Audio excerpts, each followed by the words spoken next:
ጤና ይስጥልን። ይህ የ2018 ዓመተ ምህረት የስድስተኛ ክፍል ግብረገብ አጋማሽ ፈተና ሁለተኛ ሴሚስተር ክፍል 2 ከጥያቄ ቁጥር 21 እስከ 40 ያለው ነው።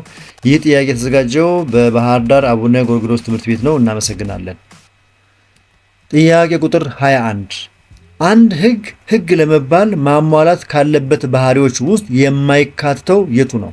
ሀ ቋሚነት፣ ለ ተለዋዋጭነት፣ ሐመሮሃ ወጥነት፣ መ አድሏዊነት።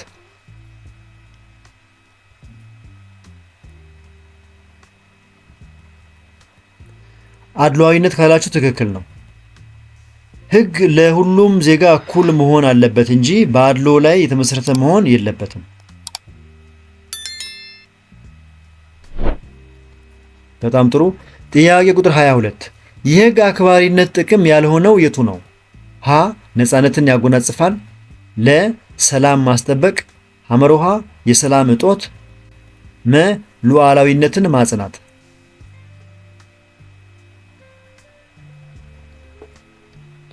መልሱ የሰላም እጦት የሚለው ነው። ህግን ማክበር ሰላምን ያመጣል እንጂ የሰላም እጦት አያስከትልም። ወደ ጥያቄ ቁጥር 23 ስንሄድ ከሚከተሉት ሙስና ሊፈጸም ከማይችልባቸው መንገዶች መካከል የሆነው የቱ ነው? ሀ በዝምድና፣ ለ በማጭበርበር፣ ሐመሮሃ በስልጣን፣ መ በፍትሃዊነት።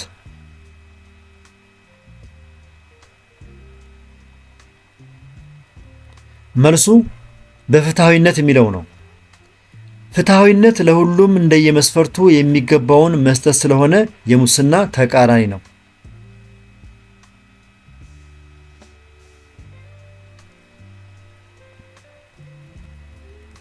24ኛ ሀገርን የማስተዳደር ሙሉ ስልጣን ምን ይባላል? ሀ ነፃነት፣ ለ ፍትሃዊነት፣ ሐመሮሃ ህግን ማክበር፣ መ ሉዓላዊነት።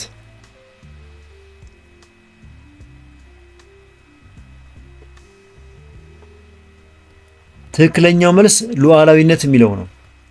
ሉዓላዊነት ማለት አንዲት ሀገር በውስጥም ሆነ በውጪ ጉዳዮቿ ላይ ያላት የበላይ ስልጣን ነው።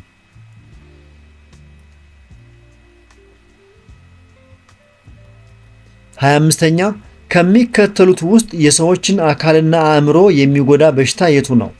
ሀ ሙስና፣ ለ የግብር ስወራ፣ ሐመሮሃ ሱሰኝነት፣ መ ሉዓላዊነት።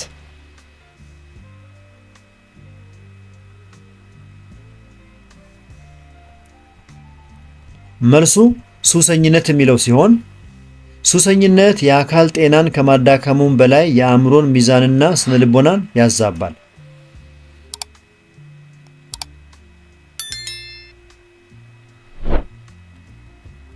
26ኛ ህግን አለማክበር ከሚያስከትላቸው ችግሮች ውስጥ የማይካተተው የቱ ነው? ሀ የሰላም መስፈን፣ ለ የሰብአዊ መብት ጥሰት፣ ሐመሮሃ ህገወጥ የህፃናት ዝውውር፣ መ የሰላም እጦት።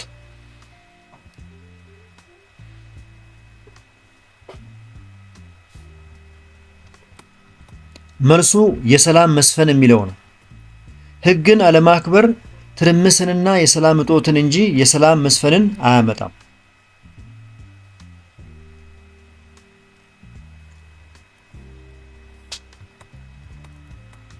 27ኛ ከሚከተሉት ውስጥ የመልካም ባህሪ ምሳሌ ያልሆነው የቱ ነው? ሀ አለማድነቅ፣ ለ ጨዋነት፣ ሐመሮሃ ለእውነት መቆም፣ መ ፍቃድ መጠየቅ።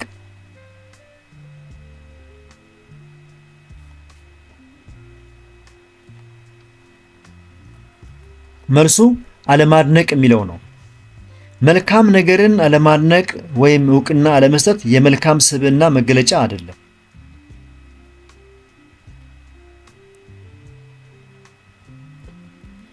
28ኛ በራስ ተነሳሽነት ስሜትን ወይም ፍላጎትን መቆጣጠር ምን ይባላል?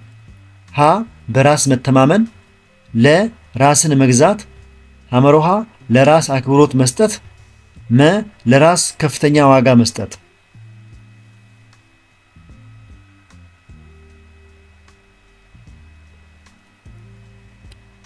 መልሱ ራስን መግዛት የሚለው ነው። ራስን መግዛት ማለት መጥፎ ስሜቶችንና ፍላጎቶችን በራስ ጥንካሬ የመቆጣጠር ችሎታ ነው።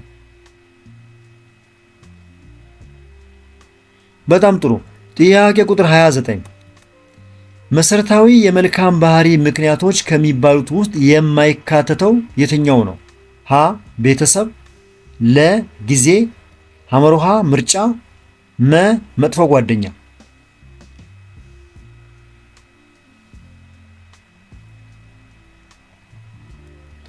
መጥፎ ጓደኛ ካላችሁ ትክክል ነው። ቤተሰብ፣ ጊዜና የግል ምርጫ ለመልካም ባህሪ መፈጠር ትልቅ ሚና አላቸው። መጥፎ ጓደኛ ግን ከስሙ እንደምንረዳው የመጥፎ እንጂ የመልካም ባህሪ ምክንያት አይደለም።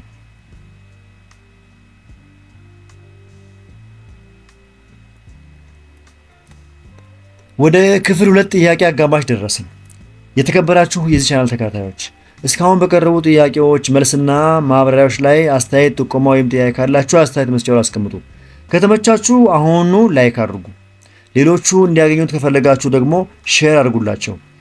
በዚህ ቻናል ላይ የተለያዩ የስድስተኛ ክፍል ሞዴልና ሚኒስትሪ ጥያቄዎች ስለሚገኙ እነሱን በቀላሉ ለማግኘት ቻናሉን ሳብስክራይብ አድርጉ። እየፈጠንኩ ወይም እየዘገየውባችሁ ከሆነ ቪዲዮን ያስቆማችሁ ተከተሉ። እንቀጥል። ጥያቄ ቁጥር 30 ታማኝ የሆነ ሰው ባህሪዎች መካከል የሆነው የቱ ነው? ሀ ቃሉን አያከብርም፣ ለ ምስጢር አይጠብቅም፣ ሐመሩሃ አይዋሽም፣ መ በራሱ አይተማመንም።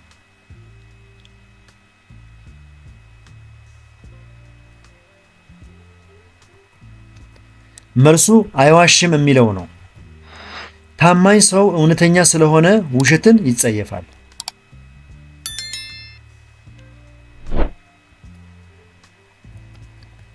31ኛ ታማኝነት ያላቸው ተማሪዎች ምን ሊያደርጉ ይችላሉ? ሀ አይተባበሩም፣ ለ ይዋሻሉ፣ ሐመርሃ ትምህርታቸውን አይከታተሉም፣ መ እውነትን ይናገራሉ።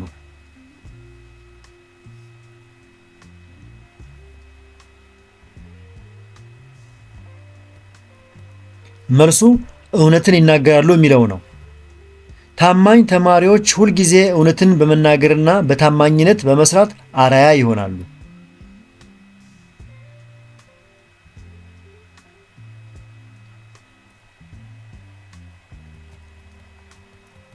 ጥያቄ ቁጥር 32 አክብሮት ከምን ይጀምራል? ሀ ከቤተሰብ፣ ለ ከራስ፣ ሐመርሃ ከጓደኛ፣ መ ከመኖሪያ አካባቢ።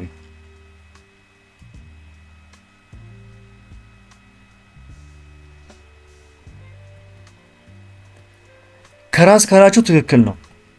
አንድ ሰው ለሌሎች ክብር ከመስጠቱ በፊት መጀመሪያ ራሱን ማክበርና ለራሱ ዋጋ መስጠት አለበት።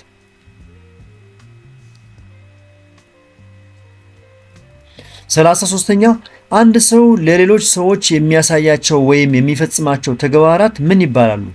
ሀ ባህሪ፣ ለ እውቀት፣ ሐመርሃ ትምህርት፣ መ ሀብት።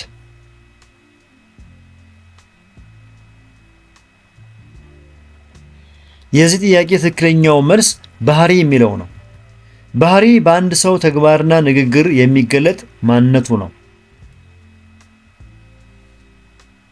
ጥያቄ ቁጥር 34 የመልካም ባህሪ እጦት ከሚያስከትለው ውጤት ውስጥ የማይመደበው የትኛው ነው? ሀ ማርፈድ፣ ለ ፈተና መኮረጅ፣ ሐመርሃ ተገቢ ያልሆነ አለባበስ፣ መ ራስን መግዛት።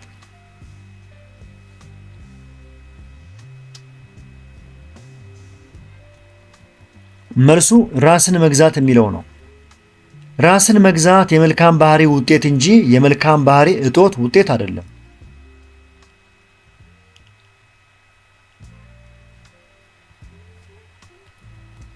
35ኛ ከሚከተሉት ውስጥ የኢትዮጵያ ግብረ ገባዊ እሴት የሆነው የቱ ነው? ሀ በስርዓት አለመልበስ፣ ለ ስጦታን መቀማት፣ ሐመርሃ እንግዳ አለማክበር፣ መ እውነትን መናገር።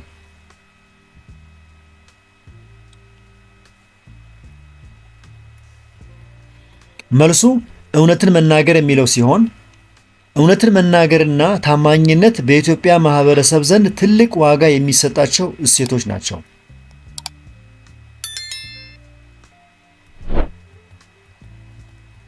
36ኛ ከሚከተሉት ውስጥ ዜጎች በነፃ የሚያገኙትን አገልግሎት ገንዘብ እንዲከፍሉ በማድረግ የሚፈጸም የሙስና አይነት የቱ ነው? ሀ በስልጣን ላይ መባለግ፣ ለ በዝምድና የሚፈጸም ሙስና፣ ሐመርሃ በመቀራረብ የሚፈጸም ሙስና፣ መ ማጭበርበር።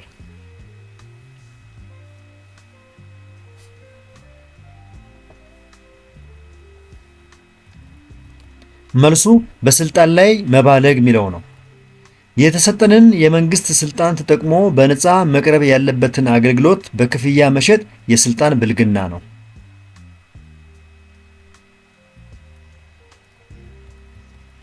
37ኛ ዓይን ያጠፋ ዓይኑ ይጥፋ የሚል ፍርድ ዓለምን በሙሉ እውር ያደርጋታል ያለው ህንዳዊ ፈላስፋ ማን ይባላል? ሀ ቶማስ ኤዲሰን፣ ለ አልበርት አንስታይን፣ ሐመርሃ ማህተመ ጋንዲ፣ መ ሶቅራጠስ።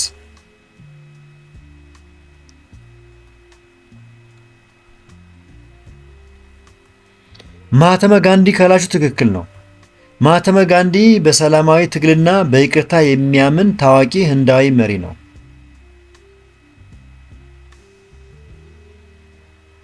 በጣም ጥሩ። ጥያቄ ቁጥር 38 ለሌሎች ክብርን መስጠት ሲባል ምን ማለት ነው? ሀ ሌሎችን በንቀት አይን ማየት፣ ለ የሌሎች ንብረት ለሆነው ዋጋ መስጠት፣ ሐመርሃ ሌሎችን እንደ ራስ አድርጎ አለመንከባከብ፣ መ ሌሎችን ማንቋሸሽ።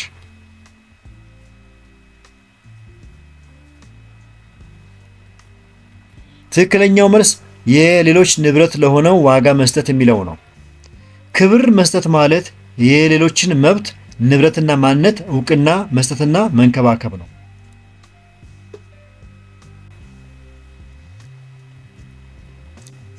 ጥያቄ ቁጥር 39 ከሚከተሉት ውስጥ ትክክለኛ ሐሳብ ያልሆነው የቱ ነው? ሀ የተማሪዎች መልካም ባህሪ ተፈጥሯዊ ነው። ለ የመምህሩ የወላጆችና የጓደኛ ባህሪያት በማንኛውም ተማሪ ባህሪ ላይ ቀጥተኛ ሚና አለው። ሐመርሃ የግብረ ገብነት አንደኛው መሰረታዊ ባህሪ ለሕግ መገዛት ነው። መ አንድ ሰው አንድ የመጥፎ ባህሪን ካዳበረ መልካም ባህሪን ማምጣት የሚችልበት መንገድ ይኖረዋል።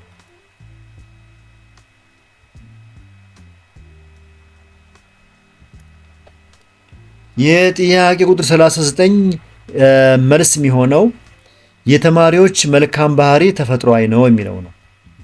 መልካም ባህሪ በትምህርትና በማህበራዊ ግንኙነት የሚዳብር እንጂ በተፈጥሮ ብቻ የሚገኝ አይደለም።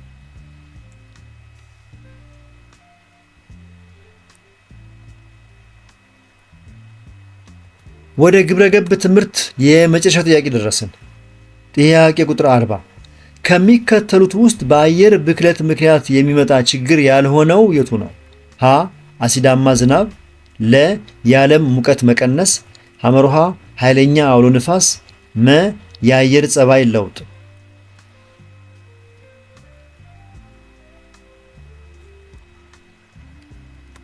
መልሱ የዓለም ሙቀት መቀነስ የሚለው ነው። የአየር ብክለት የግሪን ሃውስ ጋዞችን በመጨመር የዓለም ሙቀት እንዲጨምር እንጂ እንዲቀንስ አያደርግም።